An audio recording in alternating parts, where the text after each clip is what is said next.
नमस्कार जय जगन्नाथ मु स्मिता भावुक विनोदीय कालिया ठाकुर आधारित आमर स्वतंत्र कार्यक्रम नटिया नागर हटिया ठाकुर आउ एक सुंदर अध्याय को आपण मानकु स्वागत करुछि।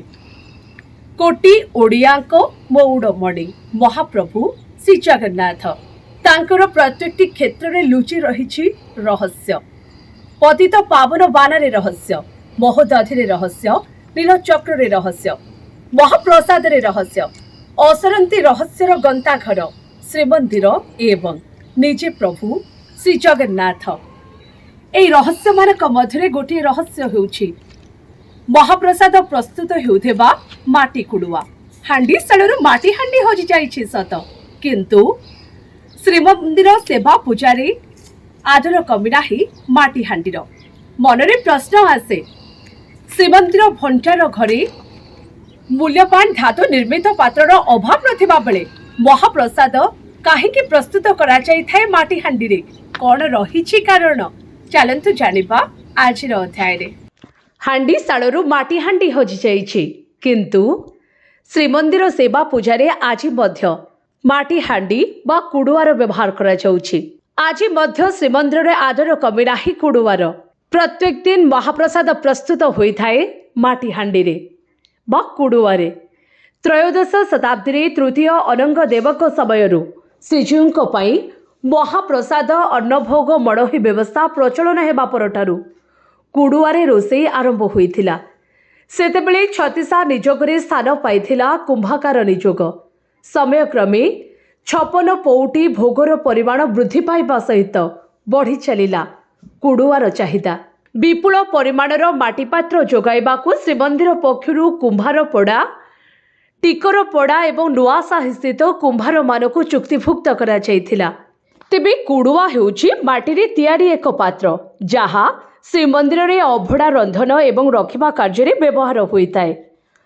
हांडी कुडुआ को ओली सरा बड़ा ताड़ आदि को रत्नहांडी बोली कहा जाइथाए।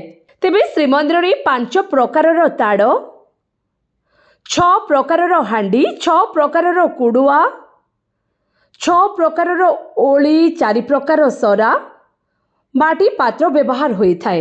यहा व्यतीत केतेक प्रकारर आटिका पलम दीप दीपाली इत्यादि व्यवहृत होइथाए। तेबे अनेक भक्तों मनरे प्रश्न आसे श्रीमंदिर भंडार घरे मूल्यवान रूपा कंसा पितल निर्मित धातु पात्रर अभाव नथिबा बेले माटी कुडुआर व्यवहार काहेकि करा जाय थाए श्रीमंदिर रे कोन रहिछि कारण।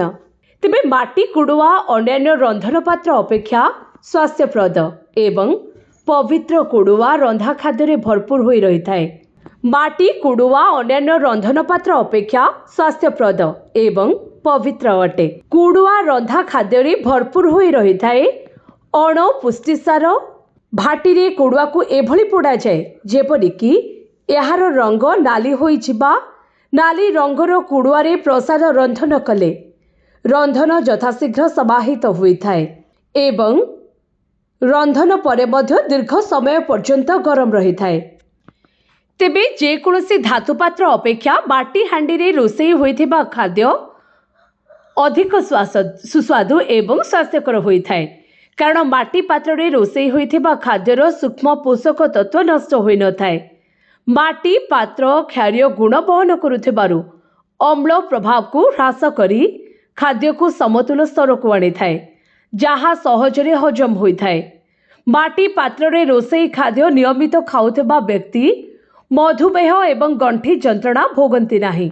तेणु श्रीमंदिर रे माटी हांडी बा कुडुआर व्यवहार करा जाय थाए। समयक्रमे जगन्नाथ धर्म दर्शन रे विभिन्न चिंता चेतना एवं दर्शनर समन्वय घटिछि किंतु सकल वैचित्र्य एवं विविधता को आत्मस्थ करी जुग जुग धरी अक्षुण्ण रही जगन्नाथ संस्कृतिर मौलिकता जहाँ मध्य रही गोटे कुडुआरे थरे मात्र रंधनर परंपरा।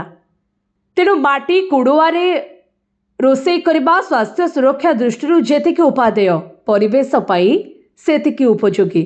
आपण जानि आश्चर्य हेबे श्रीमंदिर रे जे कुडुआरे गोटे थर रोषेई करा जाए ताहाको द्वितीय थर केबे मध्य बा पुनर्बार व्यवहार करा जाए नाही। आशा करुछि आजिर अध्यायटी आपणमानंकु निश्चित भावरे भल लागिबो। पुणी आसीबी आउ एक नुआ अध्याय नुआ कहानी सहित। सेति पर्यंत मते विदाय दियंतु एवं आम चैनल को लाइक शेयर एंड सब्सक्राइब करने को जमा भूलिबेनि। रोहुची नमस्कार।